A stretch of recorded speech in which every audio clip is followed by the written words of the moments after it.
அனைவருக்கும் வணக்கம்.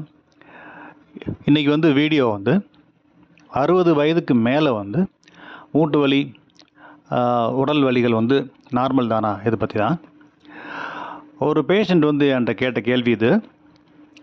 பொதுவாகவே 60 வயசுக்கு மேலே மூட்டு வலி இயல்பாக எல்லாருக்கும் இருக்குது.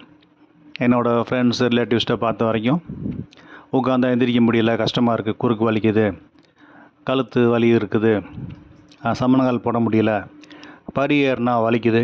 இது பார்த்த வரைக்கும் எல்லாருமே சொல்கிறாங்க. ஸோ இது நார்மல் தானா, இது இயல்பு தானா? ஸோ அதனால தான் நான் ஆரம்பத்துலேயே நான் ட்ரீட்மெண்ட் எடுத்துக்கல, பெருசாக எடுத்துக்கல. சரி 60 வயசுக்கு மேலேனா இதெல்லாம் இருக்கும் போல் அப்படின்னு நான் நினச்சிட்டேன் அப்படின்னு சொன்னாங்க.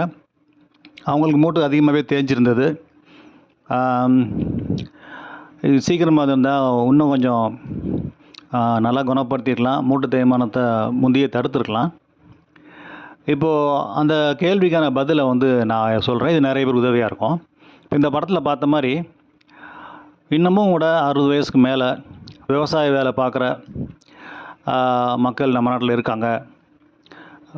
ஆண்கள் மட்டும் இல்லை, பெண்களும் தான். சில இடங்களில் கட்டிட வேலை பார்க்குறவங்கள தலையில் 7 செங்கல் 8 செங்கல் எடுத்துகிட்டு போகிற லேடிஸ்லாம் இருக்காங்க. ரொம்ப கனமான பாரம் தூக்குறவங்க இருக்காங்க. ஸோ 60 வயசுக்கு மேலேனா நமக்கு இந்த வலி இருக்குது, இந்த மாதிரி ஆக்டிவிட்டி செய்ய முடியல, உட்காந்தா எந்திரிக்க கஷ்டமாக இருக்குது, வலிக்குது, சமணங்கால் போட முடியல, இண்டியன் டாய்லெட் யூஸ் பண்ண முடியல அப்படின்றதெல்லாம் ஓகே, இது இயல்பு தான் அப்படின்னு நினைக்கிறது ஒரு தவறான கருத்து. எந்த ஒரு வலியை வேதனையுமே சீக்கிரமே கிளினிக் வந்துட்டால் அது குணப்படுத்துறது ஈஸி. அதே ரொம்ப காலதாமதம் ஆகிடுச்சின்னா குணப்படுத்துறதுக்கு அதிக நாள் செல்லும். நாம் நல்ல உடற்பயிற்சி பண்ணி உடம்பை ஆரோக்கியமாக வச்சுக்கலாம், யோகா பண்ணலாம். இன்றைக்கும் கூட பார்த்திங்கன்னா 70 வயசுக்கு மேலே உள்ளவங்களுக்கு மேரத்தான் போட்டி இருக்குது. அதே மாதிரி சீனியர் அத்லெட்டிக் காம்படிஷன் இருக்குது.